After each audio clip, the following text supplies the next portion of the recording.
জানিস মিষ্টু, কাল আমরা বিয়ে বাড়িতে খুব মজা করেছি।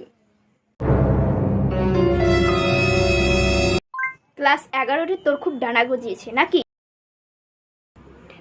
টেনে তো ভালোই ছিলি, এত অভদ্র হলি কবে থেকে? চুপচাপ বস, নাহলে কান ধরে বাইরে বের করে দেবো। মিতালি উঠে দাঁড়াও। কি গল্প করছিল ওর সাথে?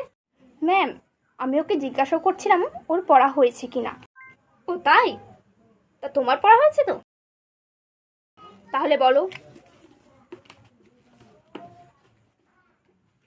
মহাপ্রাণবন্য কাকে বলে?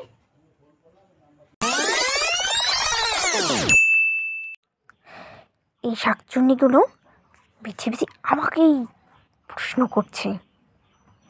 ক্লাসে এতগুলো স্টুডেন্ট, তাদের কাউকে ধরছে না, বেছে বেছে আমাকেই পেল। কি হলো বলো।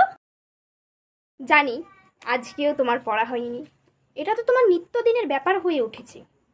থামো, হেড স্যারকে আমি বলছি। দেখলি তো মিষ্টু, মুটকিটা বেছে বেছে আমাকেই প্রশ্ন করে। আজ আমি তোমাদের একটা একটা করে বোর্ডে অঙ্ক করতে দেব। যারা যারা না করতে পারবে তারা বাইরে কান ধরে দাঁড়াও, চলে যাও। মিষ্টু, দেখবি তোর পিছন থেকে ম্যাম যেন আমাকে না দেখে, ঘাড় উঁচু করে রাখ। হ্যাপি মুন ম্যাম দেখলে আমাকেই তুলবে।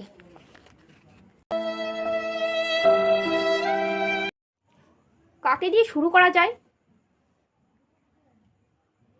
মিতালি, তুমি এসো, তোমাকে দিয়েই শুরু করি। ম্যাম, এই অঙ্কগুলো আমার করা হয়নি। হবে কি করে? স্কুলে আসবে না, পড়াশোনা করবে না, যাও বাইরে গিয়ে কান ধরে দাও। তো সব আগে তো শুধু ম্যামগুলোই আমাকে চিনতো, এখন সারা স্কুল আমাকে কান ধরে দেখে চিনবে। কাল থেকে আমি আর স্কুলেই আসবো না।